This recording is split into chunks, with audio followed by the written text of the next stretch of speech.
Welcome back to our series on orange pilling your church. This video is part 3 of handling objections to Bitcoin, and here we'll discuss the government and politics category. As I said before, feel free to skip ahead using the chapter markers in the description if you're currently handling a specific objection. So let's get into the first political objection, that Bitcoin is vulnerable to the government. People who make this claim may say something like, can't the government just ban Bitcoin or seize it, or at least tax it into oblivion? The answer is yes, but the results of doing so may be surprising. Governments around the world have attempted to ban Bitcoin, but not governments everywhere all at once. For example, China famously banned Bitcoin mining in 2021, but that didn't kill Bitcoin. The net effect was that the epicenter of global hash rate shifted to the United States, where mining was still legal. As we enter into the era of nation-state adoption, many theorize there will be a global hash war, meaning countries will attempt to provide the most hash rate or raw power to the Bitcoin mining network in order to reap the most benefits from the protocol and accumulate the most Bitcoin. If this comes true, China's decision could prove to be one of the costliest blunders in modern warfare. It's true that the price of Bitcoin took a hit after the Chinese mining ban, but there were many other factors that probably contributed to that price action, not the least of which were scandals like FTX and the 4-year halving cycle, an idea that we discussed previously that refers to the predefined reduction in Bitcoin supply issuance from mining. The point is the ban didn't kill Bitcoin, and in hindsight, the price hit was just a temporary setback in the context of the new all-time highs as of late 2024. And while it's theoretically possible that Bitcoin could be banned everywhere all at once, this is about as likely as the internet or power grid going down across the globe and staying that way indefinitely. And even if governments were able to coordinate such an attack, it's unlikely that 100% of citizens in every country would choose to comply.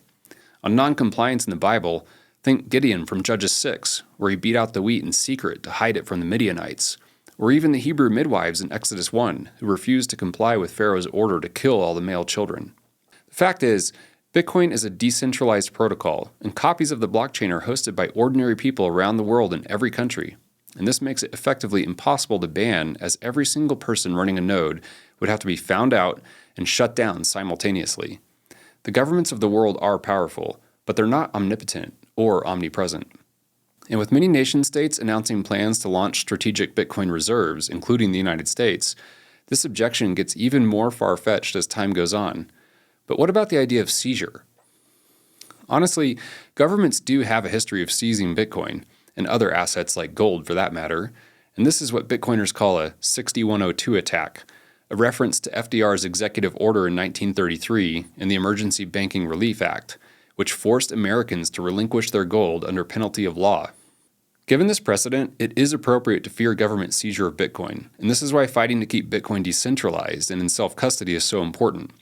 With many people now buying Bitcoin through ETFs, most of which currently use Coinbase to actually custody the Bitcoin, there is a credible threat where the U.S. government could seize a sizable amount of Bitcoin from Coinbase. Of course, this type of seizure isn't a threat to Bitcoin in general, but rather just to people that don't practice self-custody.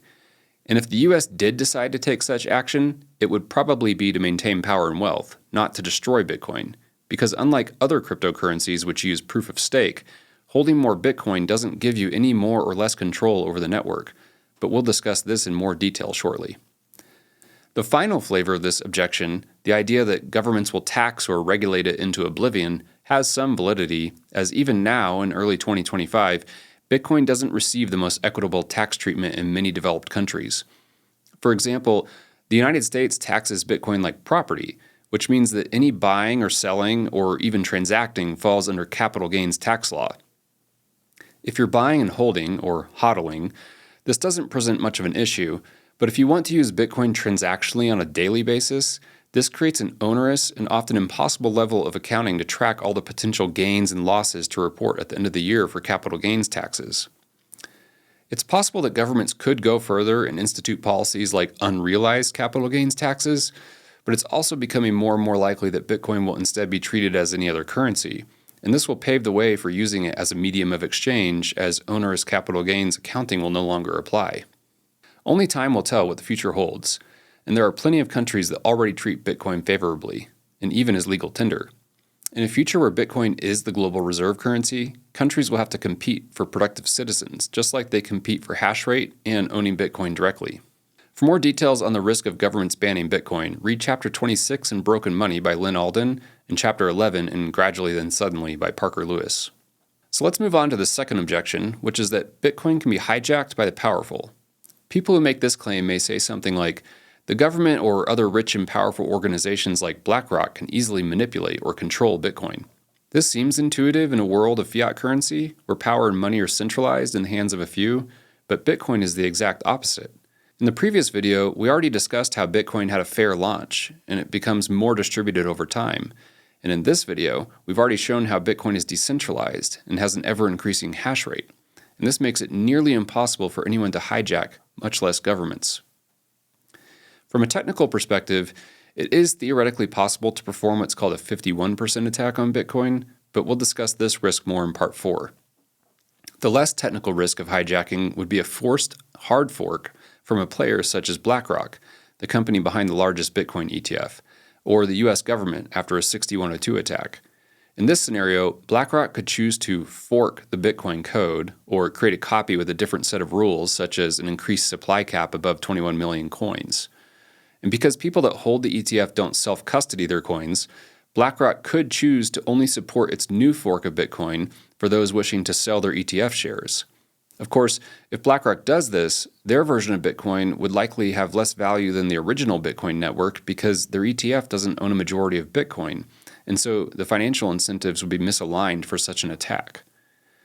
Regardless, this does represent a threat for anyone that chooses to get Bitcoin through the ETFs, and so we recommend using Bitcoin-only reputable exchanges and taking self-custody, but we'll cover this more in a future video. For more details on why Bitcoin cannot be easily hijacked, read Chapter 10 in the Bitcoin Standard by Saifedean Ammous and Chapter 10 in Gradually Then Suddenly, or watch Bitcoin University's video called BlackRock Taking Over Bitcoin. So now we get to the third objection, that Bitcoin isn't regulated by the government. The idea is this makes Bitcoin unsafe or unsuitable for normal law-abiding citizens to use or invest in it because the government doesn't provide any protection or guardrails. Obviously, the answer to this objection will vary from country to country, so we'll just give a perspective on the United States. First of all, Bitcoin is actually regulated. For example, we've already pointed out that the IRS enforces capital gains tax laws when people sell Bitcoin, and we've discussed the fact that exchanges are forced to comply with KYC or Know Your Customer laws, which help law enforcement link people with specific transactions. And with the approval of the ETFs, the SEC has made it clear that it views Bitcoin as a commodity, not a security, and it currently has regulations prohibiting in-kind transfers, meaning that ETF holders cannot exchange shares of their ETF for actual Bitcoin without it causing a tax event. So when someone uses this objection, they probably mean that the government doesn't provide as many protections, like all the regulations around buying and selling securities like stocks and bonds. If this is the case, you're likely talking to someone that is used to trading securities through a brokerage account, or to a financial advisor that has a vested interest in being a gatekeeper for the traditional finance system.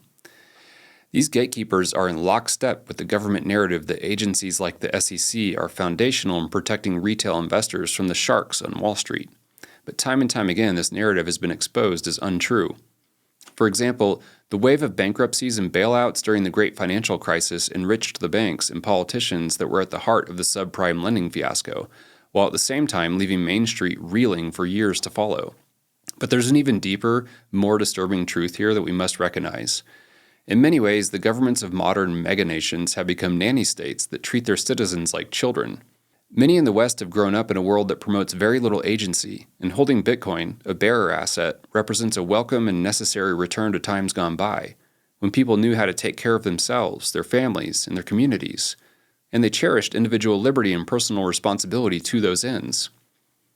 So while getting into Bitcoin may seem like the Wild West compared to putting money into tightly regulated securities like stocks and bonds, I would argue that the modern financial system, with all of its safety mechanisms, which do more to control you than to keep you safe, would be unrecognizable or even perceived as totalitarian to most people from previous centuries. Sadly, government regulations have a long history of giving people a false sense of security and protecting big corporate interests. Regulations also have a poor track record of actually preventing crises and instead have often resulted in government bailouts for industries that are too big to fail, or in other words, crony capitalism. If you're interested in more details and examples about how government regulations often work contrary to their own stated goals, Read Basic Economics and Applied Economics by Thomas Sowell. In the end, people do have to choose how much individual liberty to give up to a third party that claims to offer safety and protection. But this requires an enormous amount of trust. And in the case of our governments and financial institutions, this trust has been broken again and again, which introduces more counterparty risk than most people are willing to acknowledge. For more details on a world of freedoms versus a world of control, read Chapter 30 in Broken Money. So does this mean that Bitcoin undermines the authority of the government? This is the fourth objection. That Bitcoin promotes anarchy while the Bible says we should submit to and trust the government. Paul says in Romans 13, 1-2, "Let every person be subject to the governing authorities, for there is no authority except from God, and those that exist that have been instituted by God. Therefore, whoever resists the authorities resists what God has appointed, and those who resist will incur judgment." Romans makes it pretty clear that the government has been instituted by God, and that the default position of Christians isn't to fight against the civil authorities. So how does Bitcoin fit into the mix? Well, firstly, Bitcoin is a neutral technology that doesn't promote any particular political ideology. It is true that in the early days, Bitcoin attracted hardcore libertarians and even anarcho-capitalist or natural law types, but this is a reflection of the early adopters, not the technology itself. As a technology, Bitcoin does promote the free exchange of value between individuals without any third-party control, but such transactions have been possible via gold and even physical fiat currency for centuries in the context of all types of political systems. That is to say, it is possible to have any number of combinations of economic and political systems, and if history is our judge, the societies that have used the most open and free economic systems have thrived the most, at least from a material standpoint, regardless of the political system in power. But doesn't Bitcoin undermine the government's authority to coin money?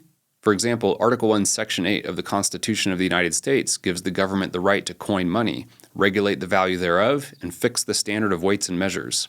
The answer is no. The government maintains the power to declare what is legal tender, or in other words, what can be used to pay debts both public and private, and to pay taxes. In the case of the United States, this is of course the US dollar, and Bitcoin cannot and does not have control over this.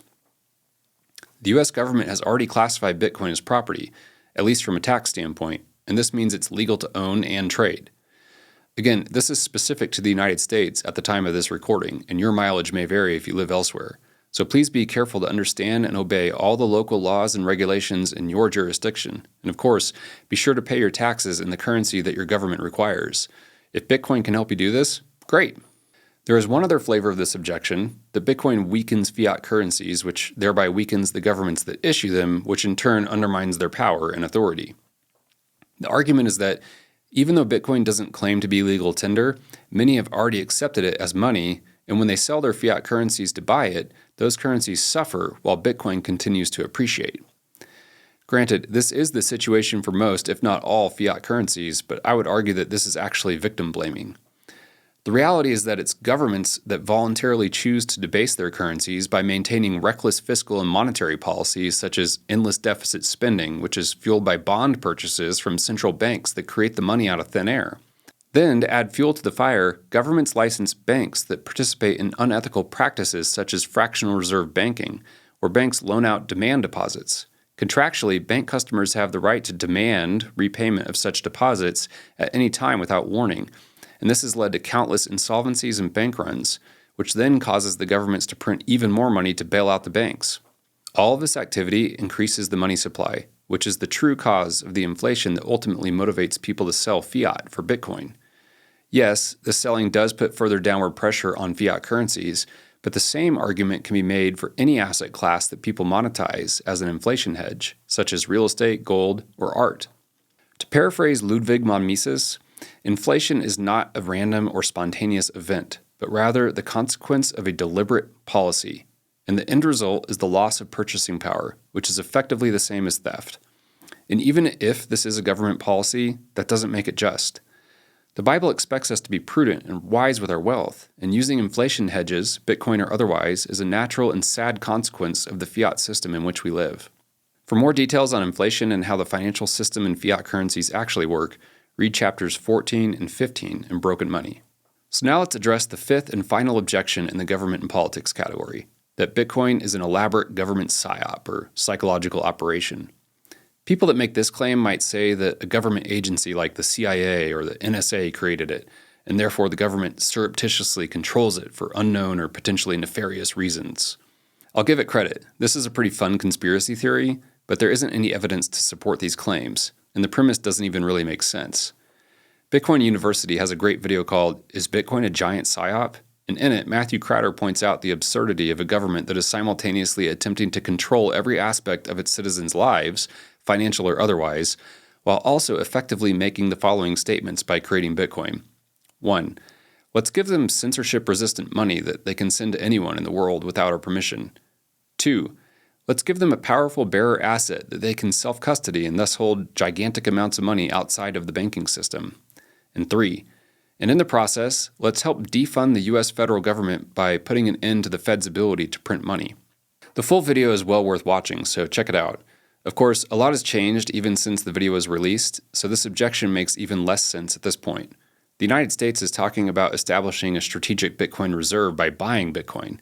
But if the government created Bitcoin in the first place, and thus presumably controls it, why do they need to buy it?